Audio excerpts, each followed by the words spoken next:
Hello friends, welcome to my channel Taste Trips Tips. എല്ലാവർക്കും സുഖമാണെന്ന് വിശ്വസിക്കുന്നു. ഇന്ന് ഞാൻ തയ്യാറാക്കാൻ പോകുന്നത് ഒരു ഫലൂദയാണ്. റോയൽ ഫലൂദ വളരെ എളുപ്പത്തിൽ വീട്ടിലെങ്ങനെ തയ്യാറാക്കാമെന്ന് നോക്കാം.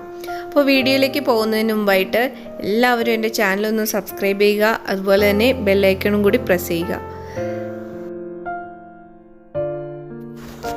ആദ്യമായിട്ട് നമുക്ക് റോയൽ ഫലൂദ തയ്യാറാക്കുന്നതിനായിട്ട് കുറച്ച് ജെല്ലി തയ്യാറാക്കി വെക്കണം. അപ്പോൾ ജെല്ലി ക്രിസ്റ്റൽസ് വാങ്ങാൻ കിട്ടും. ഇതിൻ്റെ സൂപ്പർ മാർക്കറ്റിലും ബേക്കറികളിലൊക്കെ വാങ്ങാൻ കിട്ടുന്നതാണ്.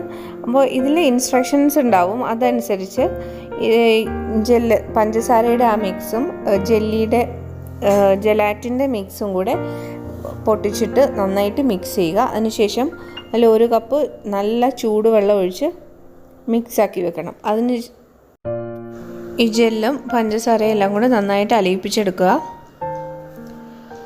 ഇതിന് ശേഷം നമുക്ക് പുറത്ത് വെച്ച് തണുപ്പിച്ചെടുക്കാം. ചൂടെല്ലാം മാറിക്കഴിയുമ്പോൾ നമുക്ക് ഫ്രിഡ്ജിൽ വെച്ച് സെറ്റാക്കി എടുക്കേണ്ടതുണ്ട്.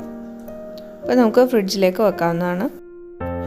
2 മണിക്കൂർ കഴിയുമ്പോൾ നല്ലപോലെ സെറ്റായി കിട്ടും. നമുക്കതൊരു വെയിറ്റ് ചെയ്യാം. ഇപ്പോൾ ജെല്ല് നല്ലതായിട്ട് സെറ്റായി വന്നിട്ടുണ്ട്. ഇനി നമുക്ക് ബാക്കിയുള്ള ചേരുവകളെല്ലാം തയ്യാറാക്കാം. 1 ലിറ്റർ പാലെടുത്തിട്ടുണ്ട്. ഇത് തിളപ്പിച്ച് തണുപ്പിക്കുക. പഞ്ചസാരയും ചേർത്ത്, ആവശ്യത്തിന് നല്ല മധുരത്തിലുള്ള പഞ്ചസാരയും ചേർത്ത് വേണം തിളപ്പിച്ചെടുക്കാൻ. എന്നിട്ട് ശേഷം തണുപ്പിച്ചെടുക്കുക.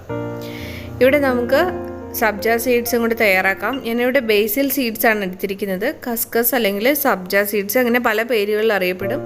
അപ്പോൾ ഇത് ഒരു അരമണിക്കൂർ വെള്ളത്തിൽ കുതിർത്ത് വെക്കുമ്പോൾ നല്ല ജെല്ലി പോലെ ആയി മാറും.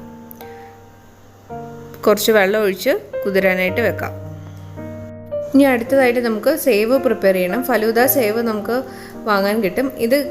ഫലൂദ സേവ് കിട്ടിയില്ലെങ്കിൽ നമുക്ക് റൈസ് സേവ് എടുക്കാം, അല്ലെങ്കിൽ വെർമിസെല്ലി, നോർമൽ വെർമിസെല്ലി എടുത്താലും മതി. അത് തിളപ്പിച്ചെടുക്കുക. തിളപ്പിച്ച് കുറച്ച് നേരം വേവിച്ചെടുക്കുക, നോർമലി നമ്മൾ വേവിക്കുന്ന പോലെ. ഇനി നമുക്കിതെല്ലാം കൂടി സെറ്റ് ചെയ്യാം. അപ്പോൾ നമ്മുടെ പാലും തണുത്ത് വന്നിട്ടുണ്ട്, ജെല്ല് എല്ലാം റെഡി ആയിട്ടുണ്ട്. ഇനി നമുക്ക് ഓരോ ഗ്ലാസ് വെച്ചിട്ട് ഇതിലേക്ക് ലെയർ ചെയ്തെടുക്കുന്ന പ്രോസസ്സാണ് നെക്സ്റ്റ് ആയിട്ടുള്ളത്.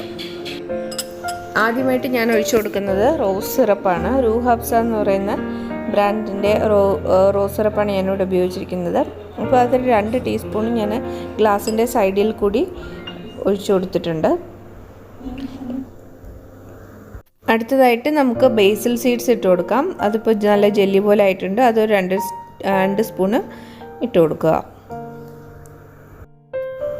അടുത്തതായിട്ട് ഫലൂദ സേവാണ്.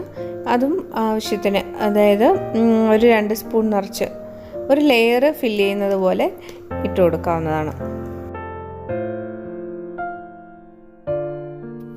അടുത്തതായിട്ട് നമ്മൾ ചെയ്യുന്ന ലെയർ ജെല്ലിൻ്റെതാണ്. നമ്മൾ നേരത്തെ സെറ്റ് ചെയ്ത് വെച്ചിരുന്ന ജെല്ല് ചെറിയ പീസസ് ആയിട്ട് സ്പൂണിൽ എടുത്തിട്ട് നമുക്കൊരു ലെയർ സെറ്റ് ചെയ്യാവുന്നതാണ്.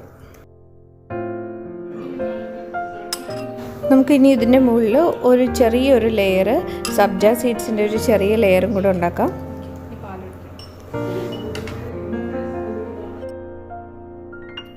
ഇനി നമുക്ക് പാൽ ഒഴിച്ചു കൊടുക്കാം. പാല് തിളപ്പിച്ച് നന്നായിട്ട് തണുപ്പിച്ച് ആവശ്യത്തിന് പഞ്ചസാരയും ചേർത്ത് വെച്ചിരിക്കുന്നതാണ്.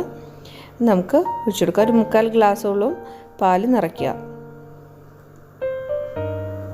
ഇനി ഇതിൻ്റെ മുകളിലേക്ക് വാനില ഐസ്ക്രീം ഒരു സ്കൂപ്പ് ചേർക്കുക. ഇനി നമ്മുടെ കയ്യിലുള്ള ഡ്രൈ ഫ്രൂട്ട്സ്, നട്ട്സും വെച്ചിട്ട് ഡെക്കറേറ്റ് ചെയ്യാവുന്നതാണ്. ഇത്രയുമാണ് ഫലൂദയുടെ ആവശ്യമായ സാധനങ്ങൾ. ഒരു ചെറി ഞാൻ വെച്ചിട്ടുണ്ട്, 2-3 ഉണക്കമുന്തിരി, പിന്നെ ബദാമിൻ്റെ ചെറിയ കുറച്ച് കഷ്ണങ്ങളാക്കിയത്. ഇത്രയുമാണ് ഞാൻ ഡെക്കറേറ്റ് ചെയ്യുന്നത്. അപ്പോൾ ഇത് വളരെ ഈസി ആയിട്ട് വീട്ടിൽ തയ്യാറാക്കി എടുക്കാൻ പറ്റും. എല്ലാവർക്കും ഇഷ്ടപ്പെട്ടു കാണുമെന്ന് വിശ്വസിക്കുന്നു. വീഡിയോ ഇഷ്ടപ്പെട്ടെങ്കിൽ ഷെയർ ചെയ്യുക, കമൻറ്റ് ചെയ്യുക, ലൈക്ക് ചെയ്യുക.